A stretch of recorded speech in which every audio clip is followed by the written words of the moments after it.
Bonjour mes élèves. Au cours de cette séance, on va aborder ensemble une leçon intitulée La recherche séquentielle, destinée essentiellement aux élèves de la 4e année secondaire, toutes sections scientifiques confondues. Il arrive qu'on a besoin, dans un problème, à chercher soit l'existence d'un élément dans un tableau, soit son éventuelle position, tout en prenant en considération le cas où l'élément à chercher n'existe pas dans le tableau ou le cas de la présence d'éléments identiques, c'est-à-dire l'élément apparaît plus qu'une fois. Donc, pour atteindre cet objectif, on va commencer tout d'abord par une activité. Par la suite, on va passer à une application pour chercher un élément dans une séquence d'un tableau, non pas dans tout le tableau. Puis, nous terminons par une deuxième application pour une recherche multiple. Donc, commençons tout d'abord par notre activité. Il s'agit d'un magasin. Donc, un magasin décide de récompenser ses clients ayant des cartes de fidélité. Chaque jour, le système remplit aléatoirement un tableau par 10 entiers positifs de 4 chiffres. En se présentant à la caisse, la caissière introduit le numéro de la carte de fidélité d'un client. Pour savoir, le numéro existe parmi les entiers choisis par le système. Donc, si le numéro existe, le client concerné bénéficie d'une remise de 30% sur ses achats. Sinon, aucune remise ne sera accordée. Voyons quelques exemples. Pour le premier exemple, donc, le système a choisi aléatoirement 10 entiers positifs de 4 chiffres. Le client présent à la caisse possède une carte de fidélité numéro 5000, M. Mohamed Touns. La caissière introduit son numéro de carte de fidélité dans le système. Le système commence à chercher. Donc, le numéro de la carte, c'est 5000. Le numéro existant sur le tableau, 1502. Donc, il est différent. Je passe au deuxième. 5555, différent de 5000. Je passe au troisième. 7212, différent de 5000, je passe au quatrième. Et ainsi de suite. En tout cas, le quatrième n'existe pas, le cinquième n'existe pas. Sixième, donc on a trouvé le numéro à chercher. Le client, dans ce cas, bénéficie d'une remise de 30%. Voyons un autre cas. Même chose, le système remplit aléatoirement le tableau par 10 entiers de 4 chiffres, positifs bien sûr. Notre client, Mme Salmel Kefi, possède un numéro de carte de fidélité 1200. La caissière introduit ce numéro dans le système. Même chose, on commence la recherche. Donc, élément par élément, bien sûr. Malheureusement, ce numéro n'existe pas dans la liste. Aucune remise ne sera accordée à Mme Salma. Donc, voyons un troisième exemple. Même chose, le système remplit aléatoirement le tableau par des entiers positifs de 4 chiffres. La carte de fidélité de M. Fath El-Hamami porte le numéro 1263. La caissière, même chose, elle va introduire le numéro dans le système. Le système commence à chercher, élément par élément. Donc, l'élément se trouve à la fin du tableau. M. Fathi bénéficie d'une remise de 30%. Voyons le quatrième exemple. Même chose, le tableau sera rempli par des entiers aléatoirement. M. Anis Mani possède la carte de fidélité numéro 1502. La caissière, même chose, elle va introduire le numéro de la carte dans le système. Comme le système commence à chercher, le numéro 1502 se trouve au début du tableau. Donc, en conclusion, donc, le numéro de la carte à chercher par le système dans le tableau peut figurer au milieu du tableau, comme il n'existe pas dans le tableau, comme il peut figurer à la fin du tableau, comme il peut figurer au début du tableau. Donc, essayons maintenant de voir la constatation. D'après ces exemples, la méthode de recherche d'un élément dans un tableau consiste à parcourir le tableau élément par élément, en les comparant avec l'élément à chercher jusqu'à soit trouver cet élément ou achever le tableau. Donc, cette méthode de recherche s'appelle la méthode de recherche séquentielle d'un élément dans un tableau. L'algorithme correspondant à cette activité est le suivant. Tout d'abord, on va commencer par le remplissage du tableau T par 10 entiers positifs de 4 chiffres, bien sûr, aléatoirement. Donc, nous avons déjà deux formes itératives. La forme itérative complète et la forme itérative à condition d'arrêt. D'après vous, pour remplir le tableau, quelle forme doit-on utiliser? Tant que le tableau possède un nombre fini d'éléments, donc on sait la valeur de début ainsi que la valeur de fin, on va utiliser la boucle pour. C'est une forme itérative complète avec un nombre d'itérations déjà connu à l'avance. Voyons, donc, pour I, c'est un indicateur, c'est un compteur allant de la case numéro 1 à la case numéro 10.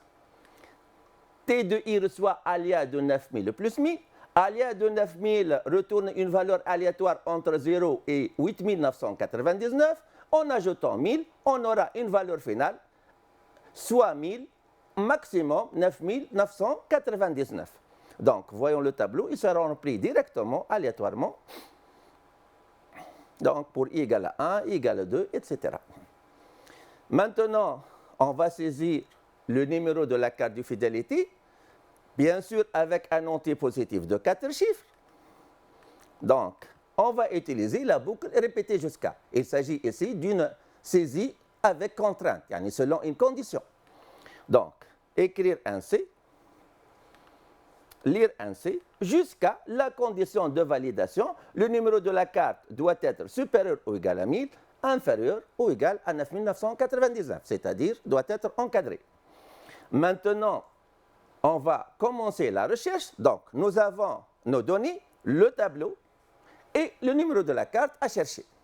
Donc, pour chercher un élément dans un tableau, bien sûr, on va utiliser la forme itérative à condition d'arrêt, puisque l'élément on peut trouver l'élément dès le début du tableau, donc on n'a pas besoin de chercher pour les autres, ou bien on peut trouver l'élément à la fin du tableau, comme l'élément doit être inexistant. Donc, I reçoit 0, on va utiliser un compteur initialisé à la valeur 0, répéter, I reçoit I plus 1, jusqu'à T de I égale à 1C, c'est-à-dire le numéro de la carte, ou I égale à 10. Voyons une illustration animée. Donc, I reçoit 0, c'est la valeur initiale du compteur. On va maintenant passer à la boucle. I reçoit I plus 1, voilà. Donc le compteur s'est pointé sur le premier élément du tableau. On va maintenant tester l'existence. Si jusqu'à T de I égale à 1C, 1502 n'est pas égal à 5000. Donc, faux ou faux donne faux. On va répéter. I prend la valeur 2. Voilà la flèche. Donc, 5555 n'est pas égal à 5000. Cette condition n'est pas vérifiée. Le I égale à 2, 2 n'est pas égal à 10. Faux ou faux donne faux. On va répéter. I reçoit 3. Même chose, 7212 n'est pas égal à 5000. On va répéter. 1373 n'est pas égal à 5000. 2025 n'est pas égal à 5000. 5000 est égal à 5000. Donc, comme vous voyez, T de I est égal à 1C. Vrai ou faux donne vrai. Donc, la recherche est terminée. Voyons le résultat. Donc, au niveau résultat, sur le numéro trouvé, on va afficher ce message. Dans le cas contraire, on affiche l'autre message. Si T de I égale à 1C, alors écrire votre numéro de carte de fidélité existe dans la liste, vous avez gagné une remise de 30%. Sinon, dans le cas contraire, bien sûr, vous n'avez pas de remise. Dans notre exemple, l'élément déjà à chercher est trouvé. Donc, la condition est vérifiée, le message adéquat est le suivant. Voilà, ça au niveau de notre première application. Maintenant, on va passer au tableau de déclaration des objets. On a utilisé un tableau de 10 entiers. Un numéro de carte de fidélité, c'est un entier de 4 chiffres et une variable compteur. En langage Pascal, donc vous avez le programme correspondant. TRE indice, déclaration des variables, randomize, remplissage aléatoire du tableau, donc for email 1 des 10 do, begin T de I des 1000 plus random 9000, write T de I, etc. Donc, exécutons le programme correspondant. Donc, le système remplit aléatoirement le tableau par des entiers de 4 chiffres. L'utilisateur, maintenant, il va saisir le numéro à chercher. Donc, voyons avec le clavier. Donc, on va introduire par exemple le numéro 2068. On valide. Le programme affichera votre numéro de carte de fidélité. Existe dans la liste. Vous avez gagné une remise de 30%. Maintenant, on va passer à une autre application. Cette application consiste à chercher un élément, non pas dans tout le tableau, mais dans une séquence du tableau, dans une partie du tableau. Donc, l'énoncé correspondant est le suivant, et que l'algorithme d'un programme permettant de remplir un tableauté de n entier strictement positif avec n encadré entre 5 et 10, saisir deux indices Pmin et Pmax, saisir un entier strictement positif à chercher dans la partie du tableau, délimité par Pmin et Pmax. Vérifier si l'entier existe dans la partie du tableau de T de Pmin à Pmax ou non. Donc, voyons quelques exemples. Pour l'exemple numéro 1, vous avez l'entier 25. Le tableau est le suivant. Donc, la valeur de Pmin est 3, Pmax est 8. C'est-à-dire, on va chercher l'élément dans la partie du tableau délimitée de la case 3 à la case 8. Donc, on commence la recherche. 80 différent de 25, 90 différent de 25, 25 égale à 25. Donc, 25 existe dans la partie du tableau de l'indice 3 à l'indice 8. Voyons un deuxième exemple. Pour n égale à 10, Pmin égale 3, Pmax égale à 8. L'entier à chercher est 10. Le tableau contient les entiers suivants. Donc, Pmin 3, même chose, Pmax 8. L'élément 10, on va chercher si 10 existe dans la partie du tableau. Donc, au niveau de cette partie, l'élément n'existe pas. On va prendre un troisième exemple. On va chercher l'entier 50 dans la partie du tableau, même chose, délimité par la case numéro 3 jusqu'à la case numéro 8. Donc, au niveau de la recherche, l'entier 50 n'existe pas malgré qu'il figure à la première case. Donc, au niveau de la recherche de la séquence, 50 n'existe pas. On va passer maintenant à l'algorithme correspondant à cette application. Donc, 0 début recherche. Tout d'abord, on va saisir la taille du tableau. C'est une saisie contrôlée. Bien sûr, on va utiliser la boucle répétée. Écrire le message correspondant, donner la taille du tableau. Lire n jusqu'à la condition de validation n dans 5-10. Dans notre exemple, on a pris la valeur de n10. Donc, la condition vérifiée. Maintenant, on va passer à remplir le tableau, bien sûr, par l'utilisateur, non pas aléatoirement. Pour i de 1 à n, allant de la case 1 à la case n, répéter, c'est un remplissage contrôlé. Écrire T crochet pour afficher le message correspondant, lire T de i jusqu'à la condition de validation. La valeur de T de i doit être forcément strictement supérieure à 0. Voyons un exemple qui illustre cette séquence. Le compteur i initialisé à 1. Le message affiché T de 1 égale. On va saisir la valeur 50. Cette valeur est rangée à la première case du tableau. Même chose, la condition est validée. On passe au deuxième case. Le compteur i est incrémenté. T de e égale. On donne 20. 20 est rangé. Et ainsi de suite. On continue avec le troisième élément. On a donné moins 2. Moins 2 n'est pas supérieur à 0. La condition n'est pas vérifiée. Le compteur reste bloqué sur la valeur 3. Donc, on donne une nouvelle valeur. 0 est rangé dans la case. 0 n'est pas supérieur à 0. Bien sûr, le compteur est bloqué sur 3. On donne une troisième valeur, 80. 80, c'est supérieur à 0. Donc, sera rangé dans la case numéro 3. Le compteur s'incrémente. On passe aux quatrième case.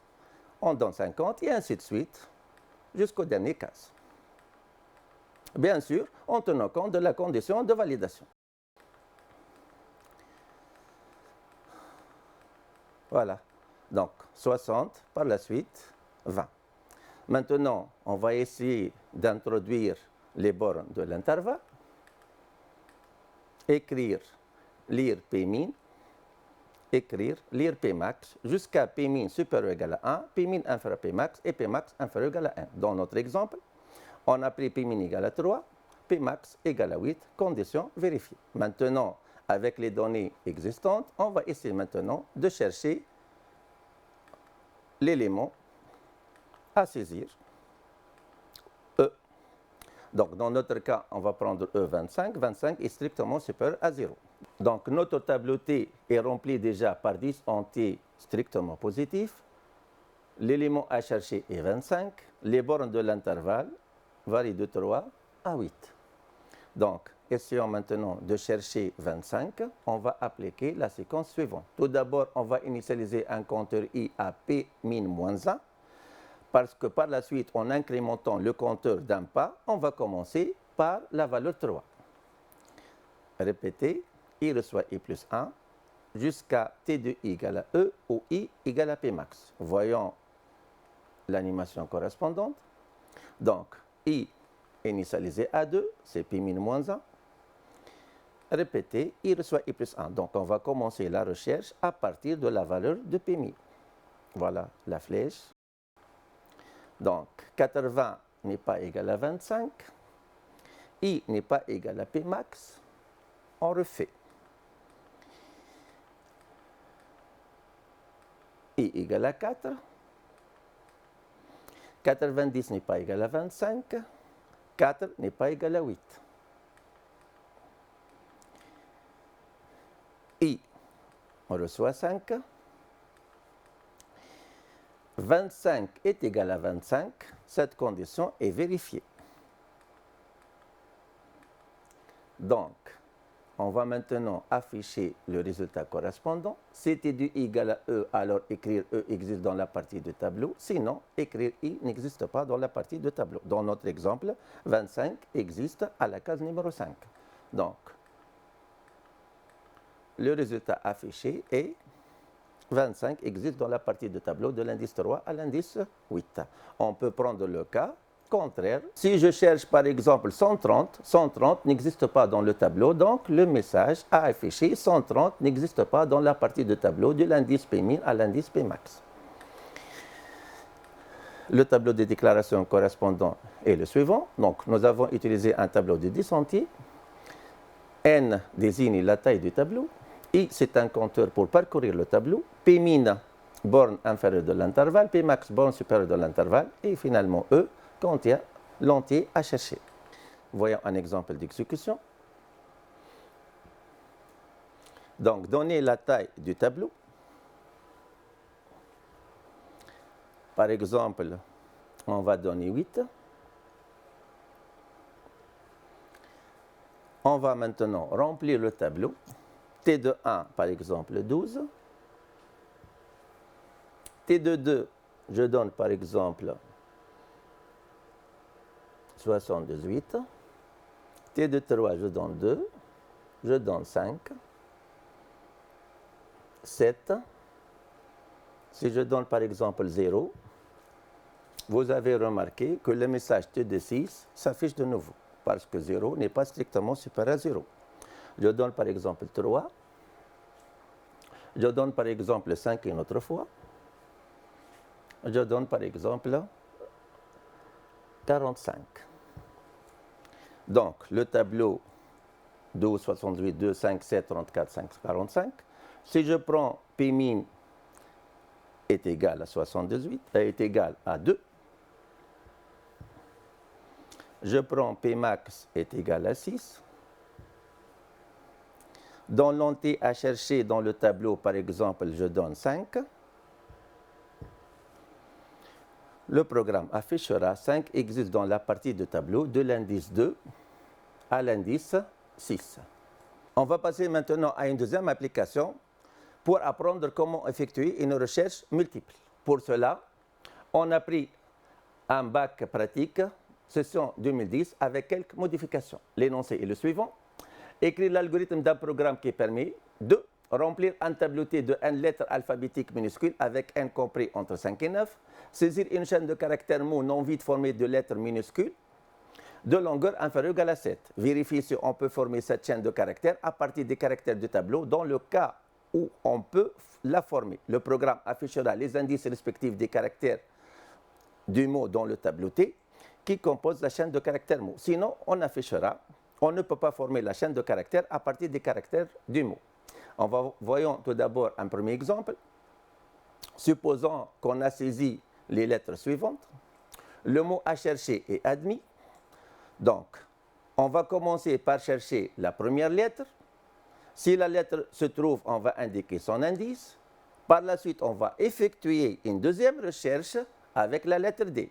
Et ainsi de suite avec le M, I et S. Donc, voyons l'animation correspondante. Tout d'abord, on va prendre la lettre A et on va chercher la lettre A à partir du tableau. Donc, S n'est pas égal à A, R n'est pas égal à A, D n'est pas égal à A égale à A. Donc, l'indice correspondant est 4. On va maintenant passer à une deuxième recherche de la lettre D. Même chose, on va recommencer à partir du début du tableau. S n'existe pas, R, D égale à D, l'indice 3 sera indiqué. Même chose, on va recommencer avec la lettre M. Voyons l'animation correspondante. Voilà. Donc, le M se trouve à la dernière case. Voilà. Donc, il va afficher 9. Même chose, on va refaire dès les débuts. Donc, on va prendre la lettre I. La recherche commence toujours à partir du début du tableau. La lettre I existe dans la case numéro 5. 5 sera affiché. Même chose, on va chercher maintenant la lettre S. La lettre S se trouve directement au début du tableau. Donc, le mot admis se trouve dans le tableau T avec les indices 4, 3, 9, 5, 1.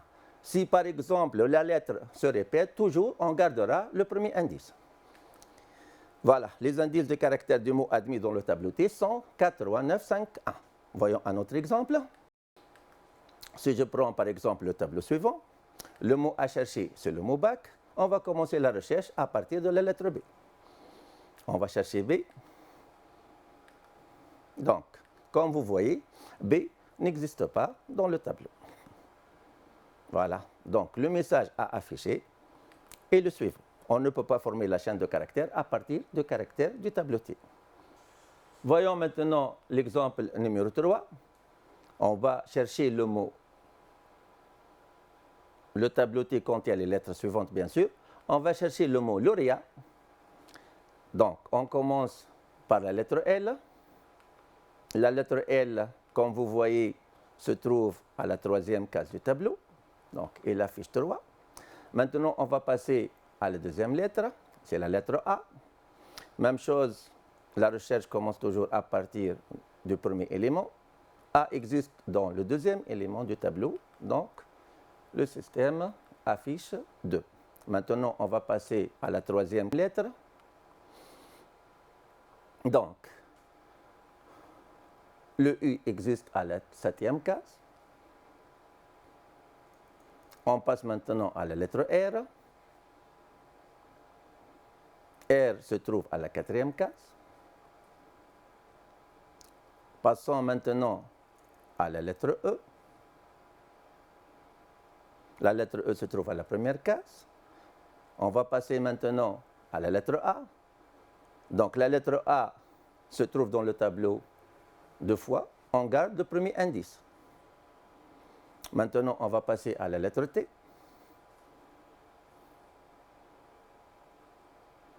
Voilà, la lettre T se trouve à la 6e case. Donc le mot lauréat se trouve dans le tableau T, dans les positions 3, 2, 7, 4, 1, 2, 6.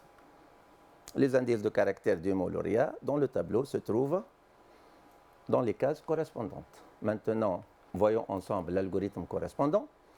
On va saisir tout d'abord la taille du tableau. Même chose avec une saisie avec contrainte. Donc, la taille du tableau entre 5 et 9. Dans notre exemple, on a pris le max, c'est-à-dire 9.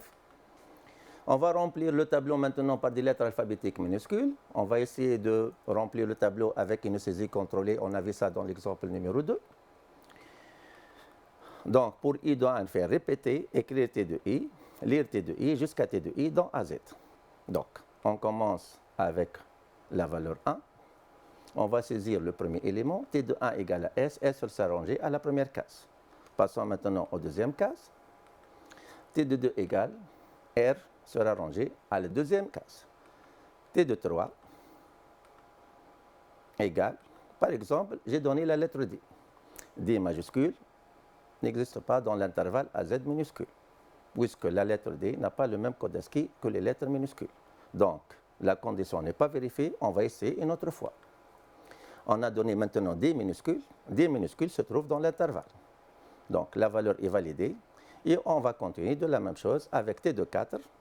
Vous voyez maintenant l'animation automatique. On a donné T de 5i, même chose se trouve dans l'intervalle. T de 6e se trouve dans l'intervalle. Et P, D et M. Maintenant, on va saisir le mot à chercher dans le tableau. Donc, saisir le mot à chercher dans T, lire mot, I reçoit 0, répéter, I reçoit I plus 1, test reçoit mot de I dans AZ, jusqu'à test égale faux ou I égale à long de mot, jusqu'à test égale à vrai et long de mot dans A7. Donc, pour saisir le mot à chercher, on doit vérifier ce mot lettre par lettre. Donc, dans ce cas, on a utilisé lire mot, puis on va utiliser une autre forme itérative, se répéter, pour vérifier la validité. Si le mot est déjà vérifié, c'est bon, sinon on refait la saisie. Voyons un exemple. Maintenant, le mot à saisir est admis. Donc, on va essayer maintenant de vérifier la validité lettre par lettre. On va prendre un compteur I initialisé à 0. I reçoit I plus 1. Je vais vérifier tout d'abord le premier caractère. Test reçoit mot de I dans AZ. A se trouve dans l'intervalle AZ. Donc, la variable test prend la valeur vraie. Vrai n'est pas égal à faux. I n'est pas égal à long de mot. Long de mot, c'est 5. Faux ou faux donne faux. On va répéter maintenant avec la deuxième lettre.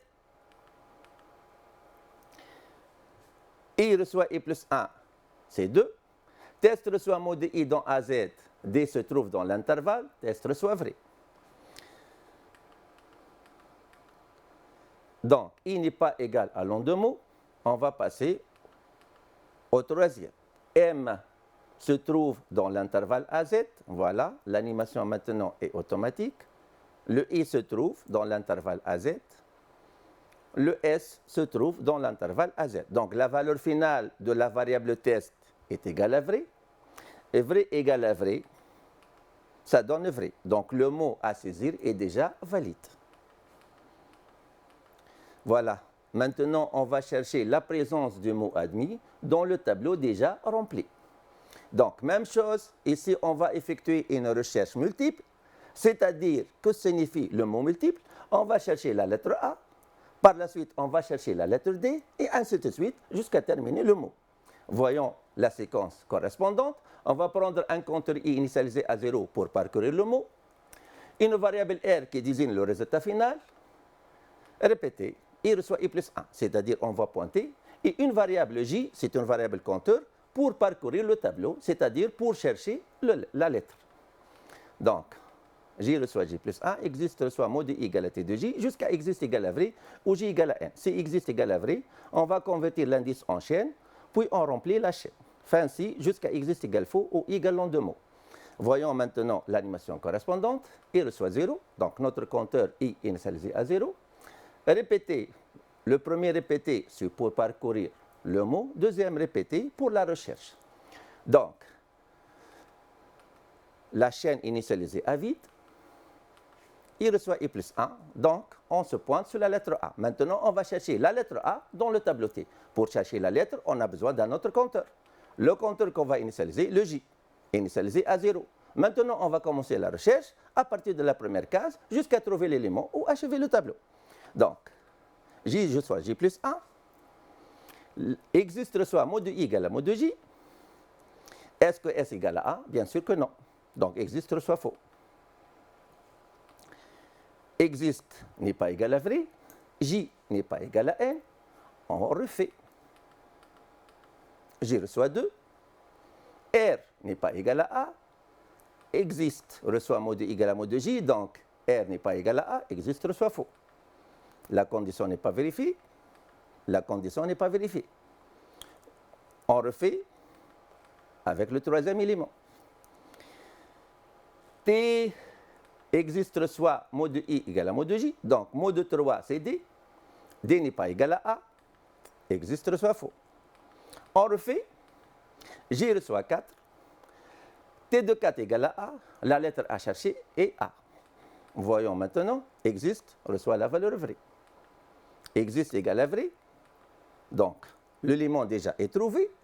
Maintenant, on va convertir l'indice 4 en une chaîne CH. Voyons, 4, CH reçoit la chaîne 4. Maintenant, on va ajouter la chaîne 4 à la chaîne R avec un espace. Donc, existe n'est pas égal à faux. Donc, on n'a pas terminé la recherche de tout le mot. Maintenant, on va retourner à la première boucle. On va incrémenter le I à 1. C'est-à-dire, maintenant, on va chercher la lettre D. Bien sûr, on va réinitialiser le compteur J à 0.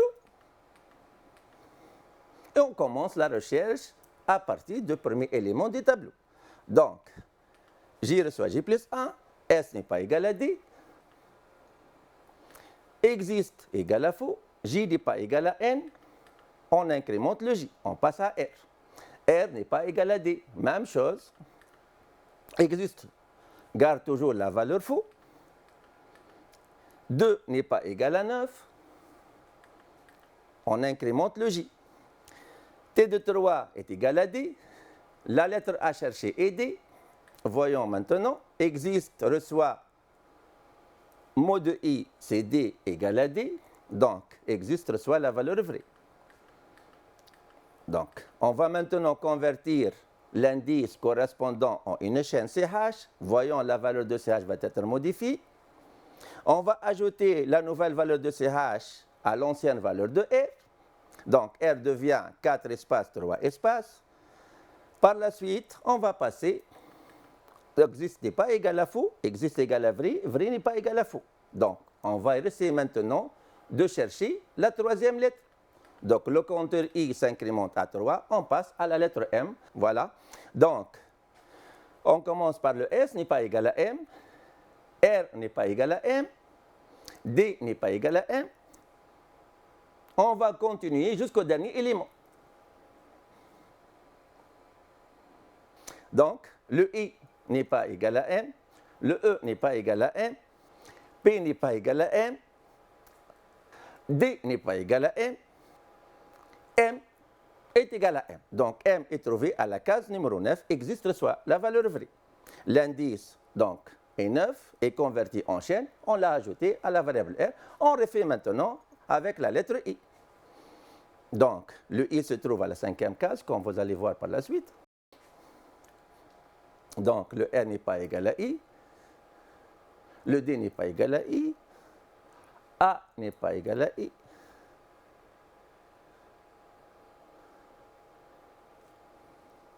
I égale à I.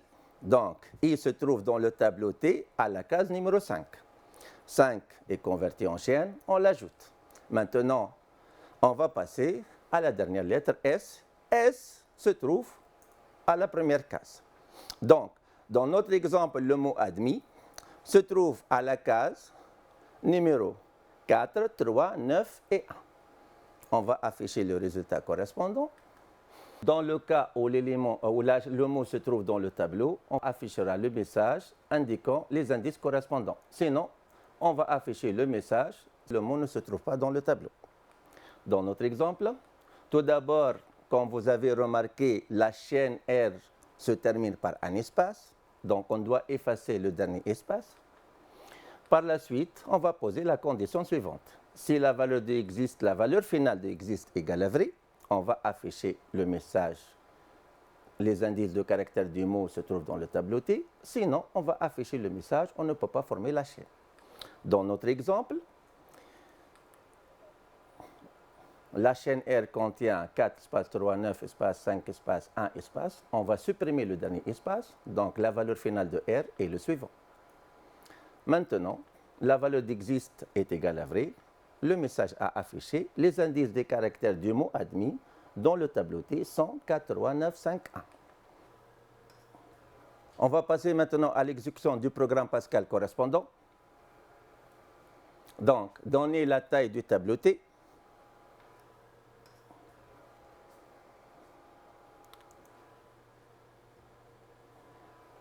Par exemple, je vais donner 7.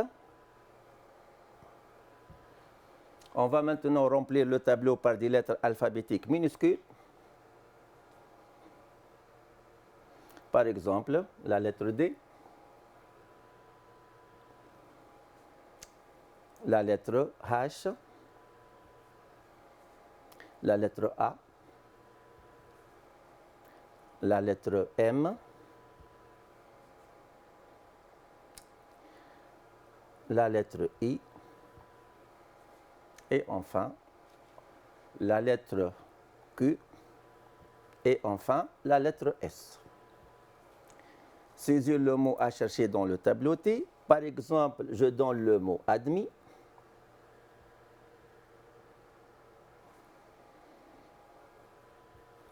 Comme vous voyez, le message est affiché de nouveau. Pour quelle raison? Parce que le mot admis commence par une lettre majuscule.